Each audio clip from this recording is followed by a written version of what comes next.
తిరుపతిలో అన్ని మంచి జరగాలని స్వామివారు నిర్ణయం తీసుకుంటున్నారని, దాన్ని అమలు చేయడానికి కూటమి నాయకులందరూ కలిసికట్టుగా పనిచేస్తున్నారని ఎమ్మెల్యే ఆరణి శ్రీనివాసులు తెలిపారు. CM Chandrababu, deputy CM Pavan సారథ్యంలో రాష్ట్రాభివృద్ధి వేగంగా జరుగుతోందని అన్నారు.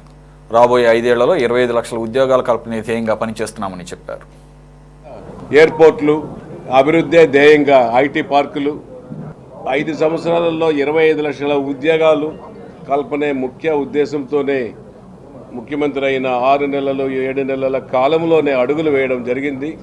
రాష్ట్ర వ్యాప్తంగా దేశంలో ఏ రాష్ట్రంలో లేనంత మెజారిటీ 175 నియోజకవర్గాలకు గాను 164 మంది ఎమ్మెల్యేలు ఎన్డీఏ కూటమిలో గెలిపించడం ఇది ఒక చారిత్రాత్మక విషయం. గత 5 సంవత్సరాల కాలంలో అందరికీ తెలుసు, ఆంధ్ర రాష్ట్రంలో ఉన్న అందరికీ ఒక్క అభివృద్ధి జరగలేదు. ఆంధ్ర రాష్ట్రానికి అడ్రస్ లేకుండా చేయడం, అదేవిధంగా రాష్ట్రానికి నదీ జలాలు ఉన్న 5 సంవత్సరాలు 2019-24లో ముఖ్యమంత్రి నారా చంద్రబాబు నాయుడు గారు పోలవరానికి అన్ని విధాలుగా సహకరించిన ఎన్డీఏ కూటమి ప్రభుత్వం వచ్చిన తర్వాత మొట్టమొదటి టీటీడీ తిరుమల దేవస్థానం బోర్డు మీటింగ్లో గౌరవనీయులు TTD board chairman BR Naidu గారి నాయకత్వంలో బోర్డు సభ్యులతో ముఖ్యమంత్రి గారు, ఉప ముఖ్యమంత్రి గారు ఎన్నికలకు ముందు